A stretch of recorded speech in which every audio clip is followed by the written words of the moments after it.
बिस्मिल्लाहिर्रहमानिर्रहीम। अस्सलाम वालेकुम। Principle of micro economics. आज हम लोग जो पढ़ने जा रहे हैं वो है टोटल एक्सपेंडिचर मेथड। इसको हम टोटल एक्सपेंडिचर मेथड भी कहते हैं, टोटल रेवेन्यू मेथड भी कहते हैं और यूनिटरी मेथड भी कहते हैं। लास्ट लेक्चर में आप लोगों से मैं आर के इलास्टिसिटी को डिस्कस कर रही थी, जिसको मेजर करने के दो मेथड हैं। फार्मूला मेथड को हमने डिस्कस किया था, दूसरा मेथड है टोटल एक्सपेंडिचर मेथड। और टोटल एक्सपेंडिचर मेथड को टोटल रेवेन्यू मेथड भी कहा जाता है और यूनिटरी मेथड भी कहा जाता है। अब टोटल एक्सपेंडिचर मेथड को अंडरस्टैंड करने से पहले आप तीन किस्म की इलास्टिसिटीज़ को हम डिस्कस करेंगे। उसमें आ जाता है elasticity of demand, elasticity less than unity, elasticity greater than unity, elasticity equal to unity. Let's see कि इलास्टिसिटी जो है वो लेस देन यूनिटी क्या है। नेसेसिटीज़ जो होती है हमारी, यानी जिनको हम कहते हैं ज़रूरियात ज़िंदगी, उनकी जो डिमांड है ना वो बहुत ही कम चेंज होती है प्राइस के चेंज होने की वजह से। जैसे गंदम है, तो अगर गंदम की प्राइस बहुत ज़्यादा भी बढ़ जाए तो हर घर में गंदम और आटा जो है वो एक लाजमी प्रोडक्ट है। तो ऐसे नहीं हो सकता कि गंदम बहुत ज़्यादा महंगी हो गई है तो घर में आटा आना ही बंद हो जाए। लेकिन गोल्ड की प्राइस बहुत ज़्यादा हो जाए तो लोग उसको परचेज़ करना कम कर देते हैं। जितनी किसी की इस्तात होती है, जो परचेज़ कर सकता है बस वही ख़रीदता है। लेकिन जो नेसेसिटीज़ होती हैं उनको ख़रीदना बंद नहीं किया जा सकता, क्योंकि उनकी प्राइस के कम या ज़्यादा होने के साथ उनकी जो ज़रूरत है वो नहीं कम होती। तो इसलिए अगर तो इलास्टिसिटी इस सूरत में है कि जिस तरह से क्वांटिटी डिमांड जो है वो बहुत कम चेंज होती है प्राइस की वजह से, तो क्वांटिटी डिमांड में अगर बहुत कम चेंज आता है प्राइस की वजह से तो इसको हम कहते हैं इलास्टिसिटी जो है वो 1 से कम है। 1 एक्चुअली एक यूनिट हमने अज्यूम कर लिया है कि अगर इसके कम होगी तो क्वांटिटी डिमांड कम चेंज हो रही है, अगर इससे ज़्यादा होगी 1 से तो क्वांटिटी डिमांड ज़्यादा चेंज हो रही है, और अगर इसके इक्वल है तो इसमें जितना प्राइस में चेंज आ रहा है उतना ही क्वांटिटी में चेंज आ रहा है। इस चीज़ को ज़्यादा अच्छे से आप टेबल से समझ सकते हो। यहाँ टेबल में देखो, प्राइस ऑफ वीट ली और क्वांटिटी डिमांड जो है वो वीट के लिए। प्राइस जैसे ही वीट की बढ़ी है, लेकिन 10 से 20 हो गई है, प्राइस में बहुत ज़्यादा इजाफा हुआ है, 10 यूनिट्स का इजाफा हुआ है, लेकिन क्वांटिटी डिमांड जो है वो उस लिहाज से कम नहीं हुई, क्योंकि जो वीट है वो हमारी नेसेसिटी है। तो डिमांड देखो बहुत थोड़ी सी कम हुई है, बहुत थोड़ी सी कम हुई है, जबकि प्राइस में बहुत ज़्यादा इजाफा है। तो हम ये कह सकते हैं कि प्राइस में बहुत ज़्यादा चेंज जो है वो क्वांटिटी में बहुत कम चेंज कर रहा है। और ये जो TE है, एक्चुअली ये जो है ये टोटल एक्सपेंडिचर है। TE total expenditure. Total expenditure को हम मेजर करते हैं P × Q। ये 10 को आप 20 से मल्टीप्लाई करोगे 200 आएगा, 20 को 18 से मल्टीप्लाई करोगे तो 360 आएगा। अब इसी टेबल को हमने ग्राफ में शो कराया।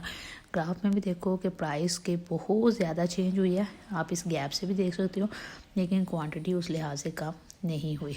यानी A2 से A1 पे जो हम आए हैं उसमें प्राइस ज़्यादा चेंज हुई है जबकि क्वांटिटी कम चेंज हुई है। इसका मतलब ये है कि यहाँ पे जो हमारी इलास्टिसिटी है वो लेस देन 1 है।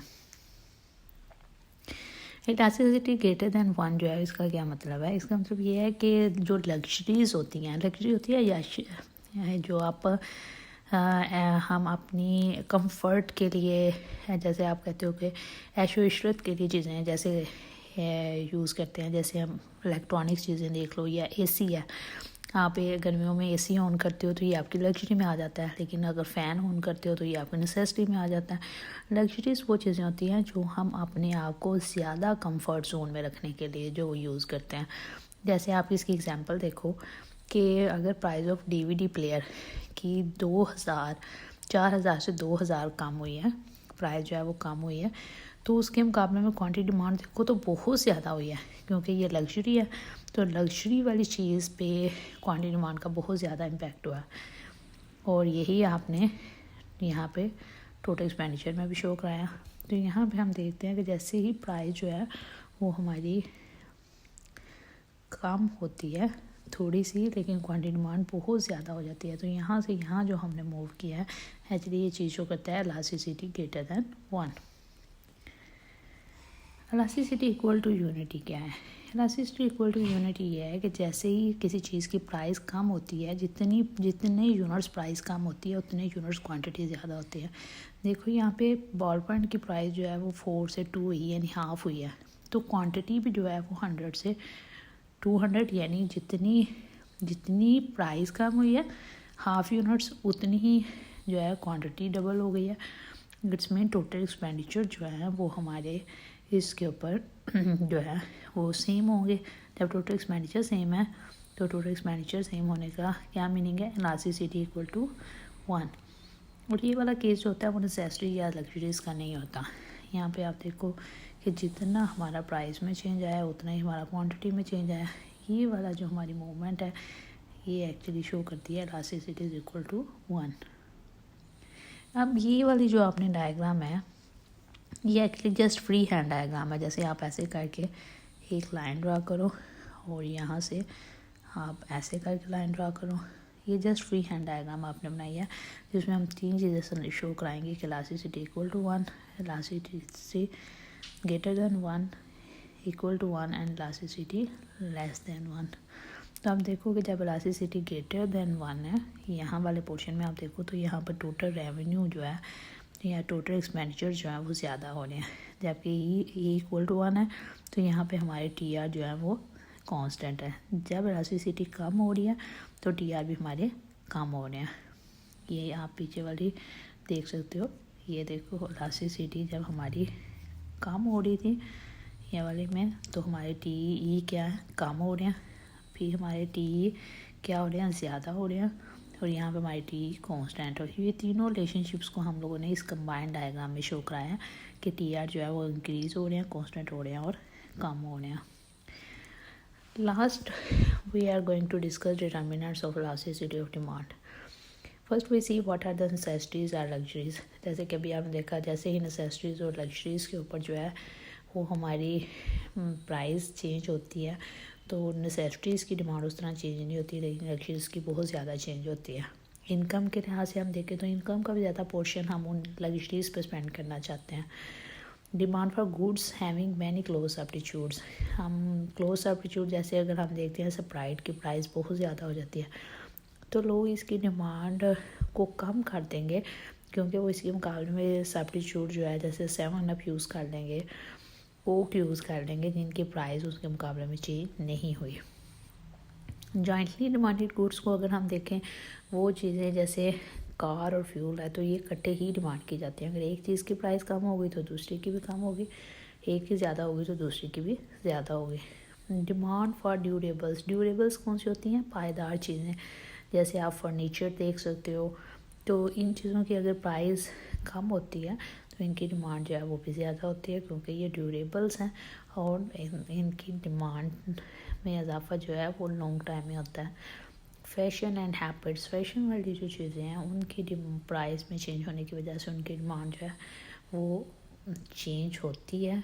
जो रिसेंट फैशन में चीज़ें होती हैं तो अगर उनकी प्राइस चेंज होगी तो उनकी डिमांड बहुत ज़्यादा चेंज होगी।